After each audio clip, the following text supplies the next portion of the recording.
दोस्तों छत्तीसगढ़ के अंदर अनियमित कर्मचारियों के नियमितीकरण और नियमित कर्मचारियों के लिए 4 स्तरीय समयमान वेतनमान की मांग तेज हो चुकी है।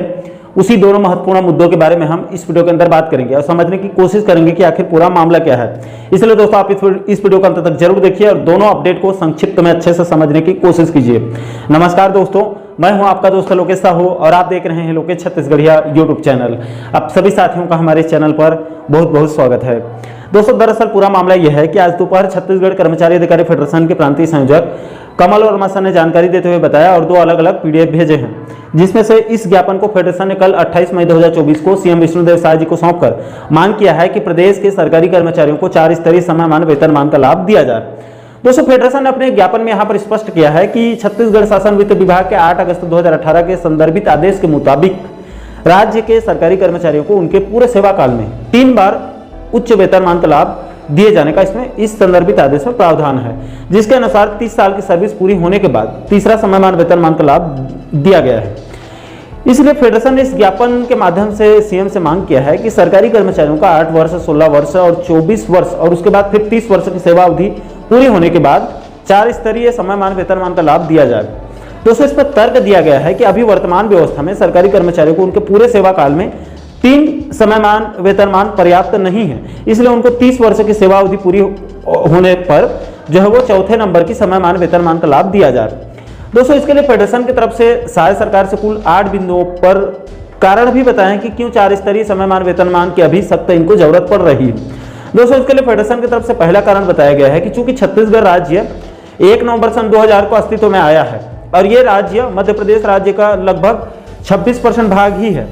छत्तीसगढ़ में मध्य प्रदेश की तुलना में सरकारी कर्मचारी बहुत कम है और सरकारी कर्मचारियों को कई अलग अलग संवर्गों में बहुत कम उच्च स्तरीय पद मिल रहे हैं और कम पद होने की वजह से प्रमोशन का अवसर भी बहुत कम हो रहे हैं। अब दोस्तों जाहिर सी बात है कि राज्य में कम पद हैं तो कम ही पदों पर ही प्रमोशन होगा, इससे राज्य के सरकारी कर्मचारियों को नुकसान हो रहा है। इसलिए 4 स्तरीय समयमान वेतनमान की मांग किया जा रहा है, ये इसका पहला कारण है। इसके बाद दोस्तों फेडरेशन की तरफ से दूसरा कारण ये बताया गया है कि चूंकि छत्तीसगढ़ के अंदर राज्य गठन होने के बाद लगभग सभी संभाग स्तरीय सेटअप को समाप्त कर दिया गया है, लेकिन मध्य प्रदेश में अभी भी लगभग सभी विभागों में संभाग स्तरीय सेटअप चल रहा है। अब छत्तीसगढ़ में संभाग स्तरीय कार्यालय नहीं होने की वजह से विभागों में उच्च स्तर से लेकर चपरासी तक के सरकारी कर्मचारियों के लिए प्रमोशन के बहुत कम अवसर मिल रहे हैं, इसलिए भी 4 स्तरीय समयमान वेतनमान की मांग किया जा रहा है। इसके बाद दोस्तों फेडरेशन की तरफ से प्रदेश में 4 स्तरीय समयमान वेतनमान का तीसरा कारण यह बताया गया है कि चूंकि छत्तीसगढ़ राज्य वित्तीय दृष्टिकोण से संपन्न राज्य है, यानी कि यहाँ पर सरकार के पास धन की कोई कमी नहीं है,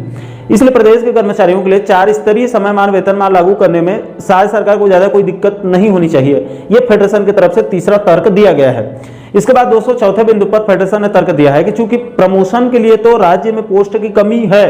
इसलिए कर्मचारियों के प्रमोशन को लेकर उसमें दिन रात जो है वो भागादौड़ी चलती रहती है, इससे उनके काम में इंप्रूवमेंट नहीं आ पा रहा है। इसलिए इस प्रतिस्पर्धा में यानी इस कंपटीशन को समाप्त करते हुए सभी कर्मचारियों को 4 स्तरीय समयमान वेतनमान का लाभ दिया जाए। इससे उनको आर्थिक लाभ होगा, जिससे उनको बेहतर काम करने का मन करेगा उनका, और इससे कर्मचारियों की प्रोडक्टिविटी बढ़ने की संभावना भी बढ़ जाती है। इसलिए 4 स्तरीय समयमान वेतनमान की मांग किया जा रहा है, ये इसका चौथा कारण है। इसके बाद आगे 5वें बिंदु पर फेडरेशन ने तर्क दिया है कि चूंकि छत्तीसगढ़ राज्य गठन को 22 साल से भी ज्यादा का वक्त गुजर चुका है और एमपी से आए बहुत सारे कर्मचारी या तो रिटायर्ड हो चुके हैं या फिर रिटायरमेंट के कगार पर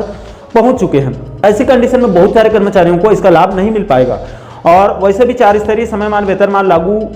किया जाता है तो इससे राज्य सरकार के ऊपर ज्यादा वित्तीय भार भी नहीं आने वाला है, इसलिए भी प्रदेश में 4 स्तरीय समयमान वेतनमान की मांग किया जा रहा है। इसके बाद दोस्तों 6वें बिंदु पर फेडरेशन ने तर्क दिया है कि यदि मान लीजिए राज्य के अंदर सीरियल वाइज 8 वर्ष, 16 वर्ष, 24 और उसके बाद फिर इधर 30 वर्ष की सेवा पूरी करने वाले कर्मचारियों को 4 स्तरीय समयमान वेतनमान का जो है वो लाभ दिया जाता है, तो इससे सरकारी कर्मचारियों के मन में प्रमोशन नहीं मिलने से भी टेंशन नहीं होगी और उनको आर्थिक नुकसान नहीं होगा। इससे वो राज्य सरकार के लिए खुशी खुशी ईमानदारी पूर्वक काम करेंगे और सरकार के ऊपर उनका एक विश्वास भी बना रहेगा। इसलिए भी राज्य में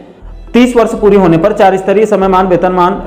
जो है वो उसका लाभ राज्य कर्मचारियों को मिलना चाहिए, ये 6वां तर्क है। इसके बाद दोस्तों 7वें बिंदु पर फेडरेशन ने अपना तर्क दिया है कि चूंकि प्रदेश के सरकारी कर्मचारियों को प्रमोशन में कई प्रकार की समस्या है, जैसे कि समय पर प्रशासनिक कार्य तेजी से न होना, इसके अलावा सरकारी कर्मचारियों को गोपनीय चरित्रावली बहुत लंबे समय से नहीं लिखे जाने, इसके अलावा मतांकन सही नहीं होने के कारण भी प्रक्रिया में विलंब होती है। इससे सरकारी कर्मचारियों को समय पर प्रमोशन का लाभ नहीं मिल पाता। इसलिए भी छत्तीसगढ़ के सरकारी कर्मचारियों को 4 स्तरीय समयमान वेतनमान की सख्त जरूरत है।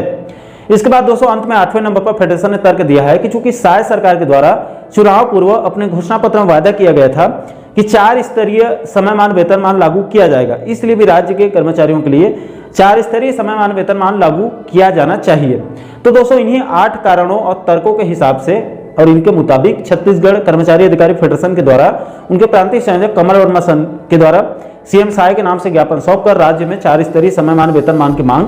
रखी गई है। इसके अलावा दोस्तों फेडरेशन के प्रांतीय संयोजक कमल वर्मा सन ने प्रदेश के कार्यभारित और आकस्मिकता सेवा के कर्मचारियों के लिए आज 29 मई 2024 को छत्तीसगढ़ शासन के मुख्य सचिव को पत्र लिखकर 2 बड़ी मांग रखी है। दोस्तों इस ज्ञापन के माध्यम से छत्तीसगढ़ कर्मचारी अधिकारी फेडरेशन ने प्रदेश के शासकीय विभागों में जो आकस्मिकता और कार्यभारित में रहकर जो कर्मचारी काम कर रहे हैं उनके हितों को लेकर भी 2 बड़ी मांग रखी है।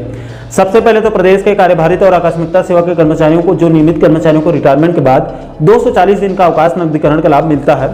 तो कम से कम इन कर्मचारियों को इनका आधा यानी कि कम से कम इनको 120 दिनों के अवकाश नकदीकरण का लाभ रिटायरमेंट के बाद दिया जाए, इसकी मांग रखी गई है। इसके बाद दोस्तों दूसरे नंबर पर प्रदेश के विभिन्न विभागों में जो कार्यभारित कर्मचारी अपनी सेवा दे रहे हैं उनको विभागों के स्वीकृत सेटअप के विरुद्ध में नियमितीकरण कर दिया जाए, उनको नियमित कर दिया जाए, इसकी भी मांग फेडरेशन की तरफ से